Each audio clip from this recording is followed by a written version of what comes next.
Hello friends, hello students. बघा, सर्वप्रथम class 11 मध्ये तुमचं वेलकम.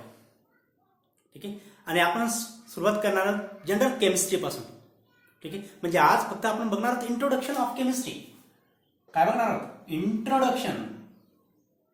Introduction of chemistry. काय करायचंय? फक्त केमिस्ट्री काय हे समजून घ्यायचं आहे आपल्याला.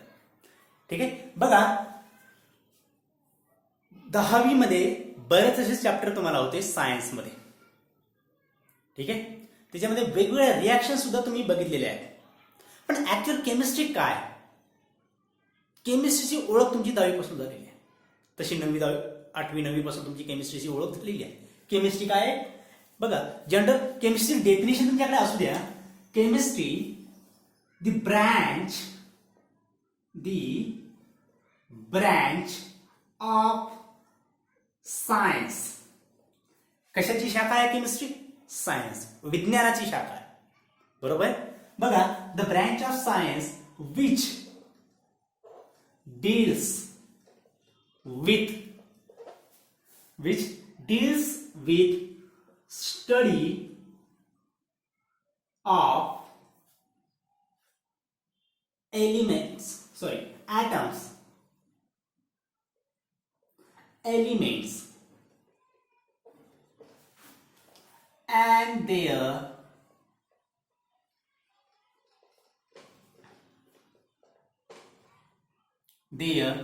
atoms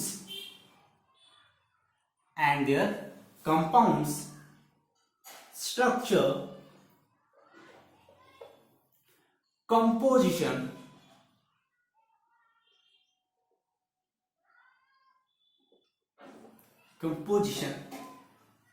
reaction,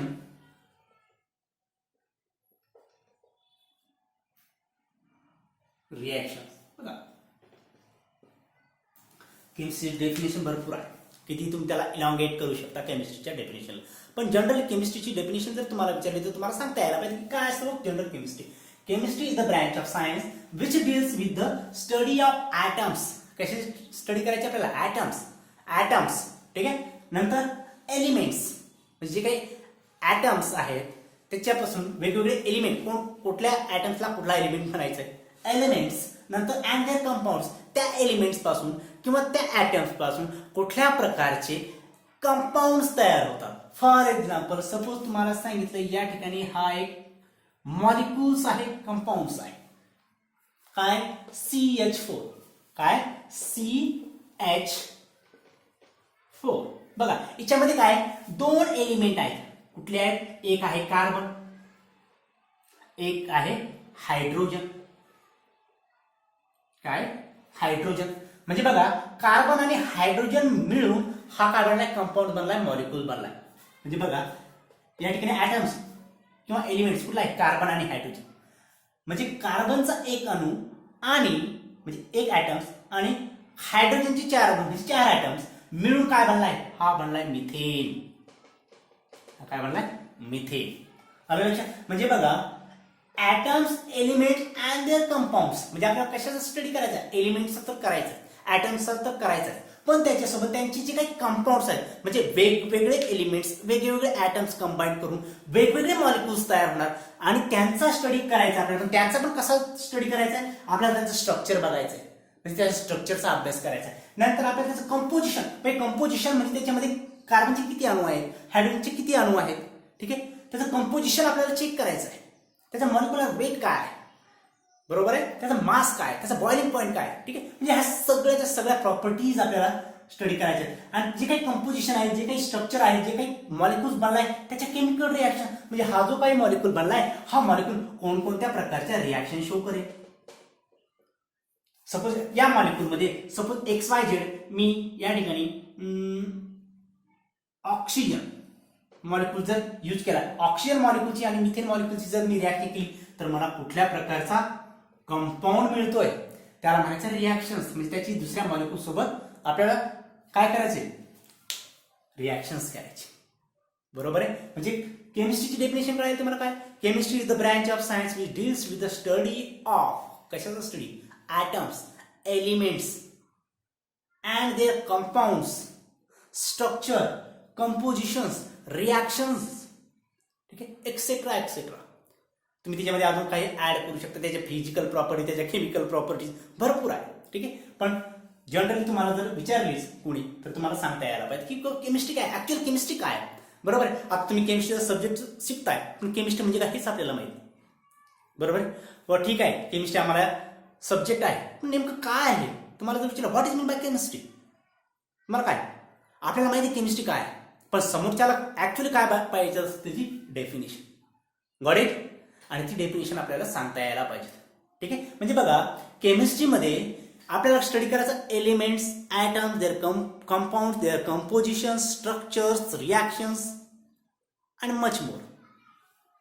फिजिकल प्रॉपर्टीमध्ये ज्या boiling point, melting point, density, ठीक आहे, एक्सेट्रा. केमिकल रिॲक्शन्स म्हणजे ऑक्सिजन सोबत रिॲक्शन, मेटल सोबत रिॲक्शन्स, वेगवेगळ्या मॉलिक्यूल सोबत त्याच्या रिॲक्शन्स आपल्याला बघायच्या आहेत. त्याला म्हणतो आपण केमिकल प्रॉपर्टीज. ठीक आहे, म्हणजे मॉलिक्यूलच्या केमिकल प्रॉपर्टीज आणि फिजिकल प्रॉपर्टीज आपल्याला स्टडी करायच्या आहेत कशामध्ये, केमिस्ट्रीमध्ये. ठीक आहे, आता तुम्ही 11वीमध्ये आलेला आहात, तुम्हाला एलिमेंटची ओळख झालेली आहे. How many elements present in atmosphere, आपल्या ॲटमॉस्फिअरमध्ये आतापर्यंत किती एलिमेंट्स आहेत तुम्ही सांगसाल? 180. Got it? किती आहेत? 180. 118 एलिमेंट आहेत. ठीक आहे, त्या 118 एलिमेंटपैकी 10वीमध्ये तुम्ही बऱ्याच अशा एलिमेंटची स्टडी केलेला आहे. Even though you studied at least 13 elements. किती? 30 एलिमेंट तरी तुम्ही शिकलात. ठीक आहे, हायड्रोजनपासून तर झिंकपर्यंत. ते कसे लक्षात ठेवायचे? आता वेगवेगळ्या टीचरने तुम्हाला वेगवेगळ्या ट्रिक्स दिलेल्या असतील की ते कसे लक्षात ठेवायचे. ठीक आहे, आपण सगळं बघणार आहोत, ट्रिक्स बघणार आहोत, एलिमेंट कसे लक्षात ठेवायचे, त्याचं इलेक्ट्रॉनिक कॉन्फिगरेशन कसं, म्हणजे वेगवेगळे कन्सेप्ट सुद्धा आपण या ठिकाणी शिकणार. पण जनरल इंट्रोडक्शनमध्ये तुम्हाला काय करायचं? केमिस्ट्रीची डेफिनेशन तुम्हाला यायलाच पाहिजे. How many element present in atmosphere? 180. ठीक आहे, आता केमिस्ट्रीमध्ये जे काय एलिमेंट्स आहेत, जे काही कंपाऊंड्स आहेत त्यांच्या स्टेट आहेत.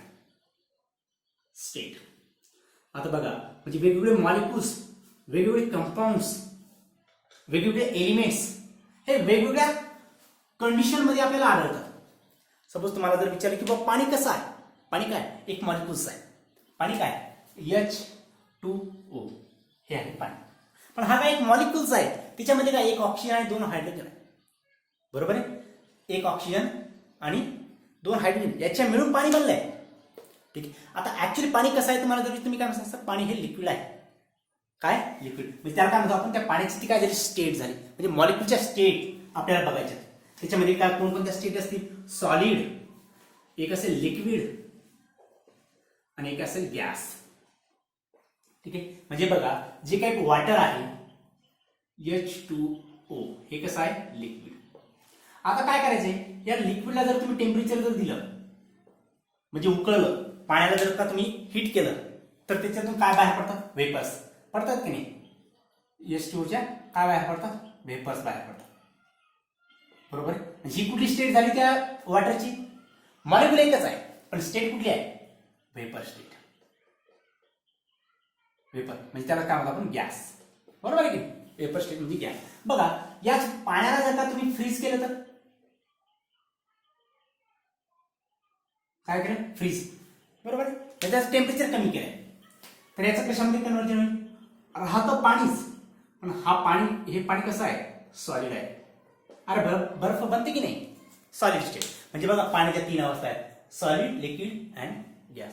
म्हणजे even though all molecules they have present in different stages, different state, that is liquid, solid and gas.